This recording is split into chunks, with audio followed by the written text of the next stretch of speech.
when I'm down. Got my head in the clouds and my feet on the ground. I got big dreams, gonna make them true. Yeah, we got big dreams and we're going to make them come true here in the Genius Lab. That's what we do, is make your dreams come true. Welcome to another episode of the GeniusLab Podcast. Today, I have some elemental insights. This is kind of the theme of the year, and it's really fun because there's such a wonderful dance between these different energies, and it allows us each year, of course, has an overwhelming kind of energy of whatever that elemental year is. But then each month, the first, the second, the third, the fourth, the fifth, on and on, each month has an elemental influence as well. And we're in the third week of February. February is the second month of the year, which means that it aligns with the element of fire. So we're going to dive into the fiery realm of fire in a mineral year. And we talked last week about inspiration and passion, which are two of the elements, two of the aspects of fire. Today we're going to talk about clear vision.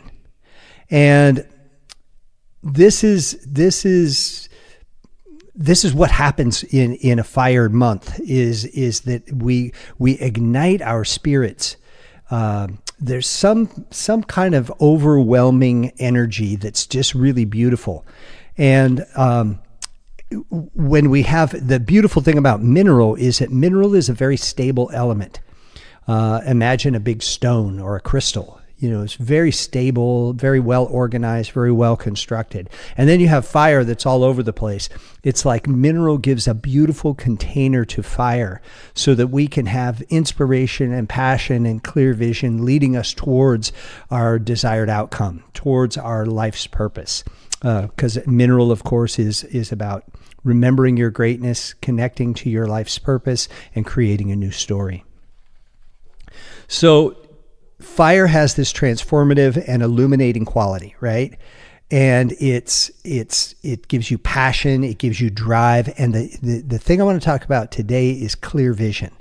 Because the thing that happens when you're in the darkness and you turn on the light, or you ignite a fire, or you have a torch, or you light a bonfire, everything lights up around it and everything becomes more clear. Okay? So we're in a mineral year where one of our main objectives is to connect more deeply to our life's purpose. What fire provides to us is the ability to see the clear vision of what that means and the inspiration to move towards it.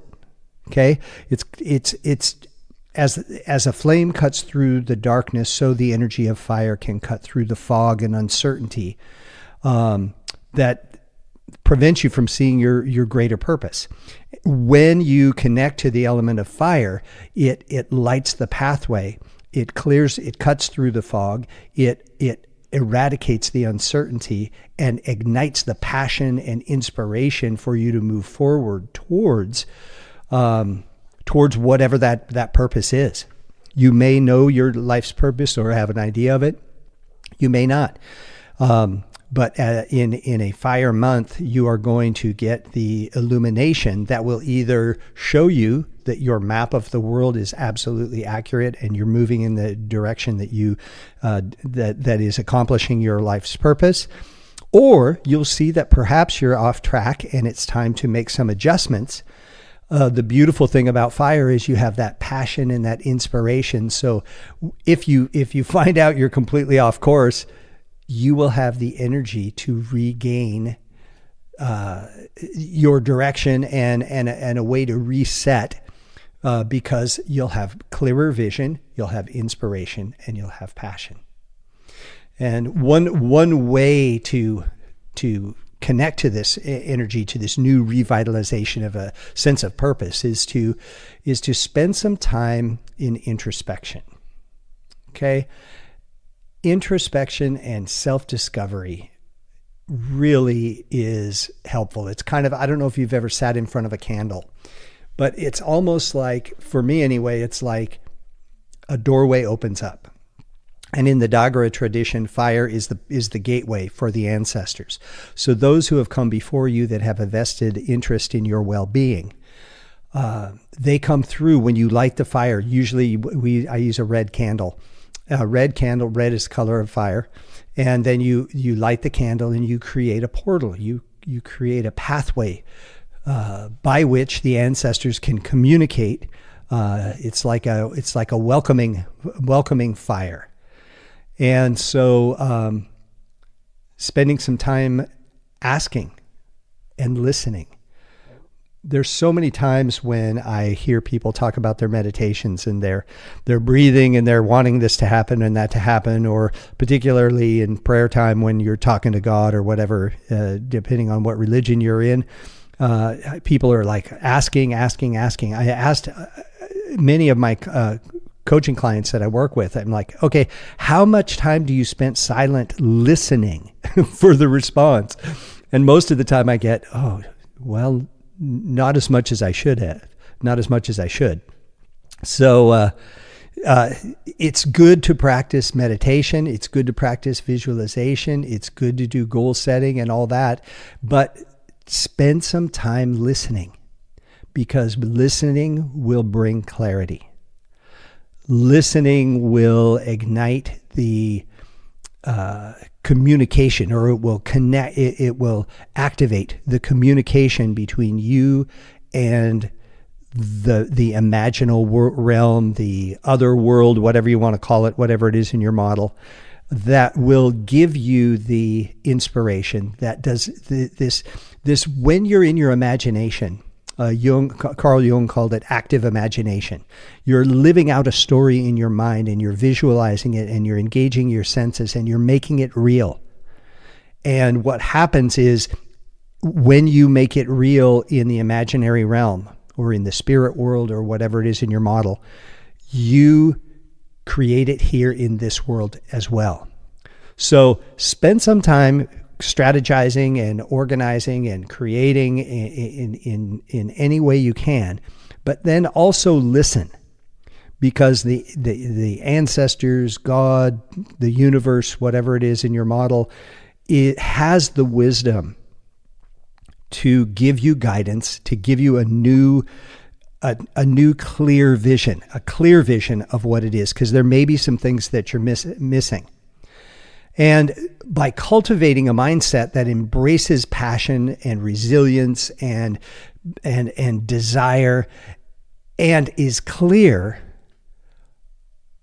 there's your purpose. It magically appears out of the mist. It's a beautiful thing. So another thing that's really important is surround yourself with people and activities that fuel your inner flame. Okay. It's all about maintaining that connection. Okay. And then using that energy of fire as a constant guide. So think about what you're feeding your mind. About 4 years ago, I think it was about 4 years ago, I quit watching the news. I realized that all as there was, I was hearing the same thing over and over and over and over again. And none of it was helpful. None of it was positive. None of it was all insightful rhetoric about this, that, and these guys are good and these guys are bad, and on and on and on and on. And I realized how much negativity I was feeding my mind when I would turn on the radio or the TV, and then turn on the Alexa or the TV, and start making coffee. When I was in silence, when I quit doing that and I went out and I was just in silence, enjoying making the first pot of coffee, I noticed my nervous system calming down. And then I was way more clear on what I wanted to accomplish for the day, and got to fill myself with positive, playful, fun, inspiring things that helped me embrace that fiery energy within to light the way to my day. It's really, really powerful. So spend some time in silence and pay attention to what you're feeding your mind. Another thing that I realized, I like action movies, spies and soldiers and all that kind of stuff. I don't, my teacher, friend Malidoma and I, and it's so funny because when people talk of Malidoma, they talk of him like a guru. And he and I used to watch, Die Hard. It shows how long ago we were doing it.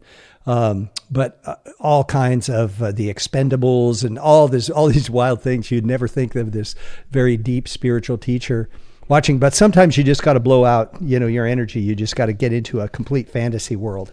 And so I'm not judging that. But what I realized was, I need to wrap things up about an hour before I go to bed. It's not good for me to watch an action-packed movie and then just go in and try and go to sleep.